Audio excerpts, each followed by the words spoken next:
Yan si Abante, hindi nag-aaral yan. Siguro, kabago-bago lang niya. Dapat gumawa muna siya ng research bago siya pumutak dyan. Bumuelta si Senator Jinggoy Estrada laban kay House Spokesperson Princess Abante matapos sisihin nito ang Senado sa pagkabigo ng wage hike bill. Let's not sugarcoat it. The Senate killed the 200 peso wage hike bill. Last night was the final session of the 19th Congress. No bycam, no compromise, no wage hike. And the reason is simple. Ayaw ng Senado makipag-usap. Ang gusto nila, tanggapin na lang ng tao ang 100 pesos nila. Bakit? Bakit binabarya ng Senado ang mga manggagawa? Paano namin short-change yung mga workers? Paano namin pinagdadamutan yung mga workers? I think 100 pesos, and that was the bill of Senator Nick Subiri when I was chairman of the Committee on Labor. Hindi namin short-change. Siguro yung 100 pesos, that is an ideal amount na dapat makuha ng ating mga workers. Now, kung ilalagay mo 200 pesos, sa tingin mo ba hindi magko-collapse yung economy natin?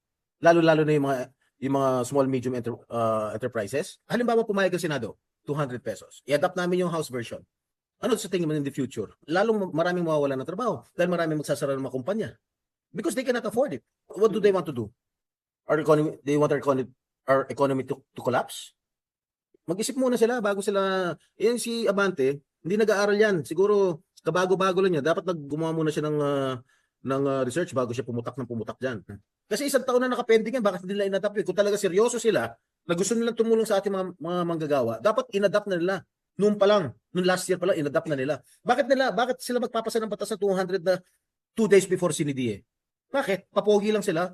Mga nagpapapogi lang sila. Tapos isisisi nila yung Senado?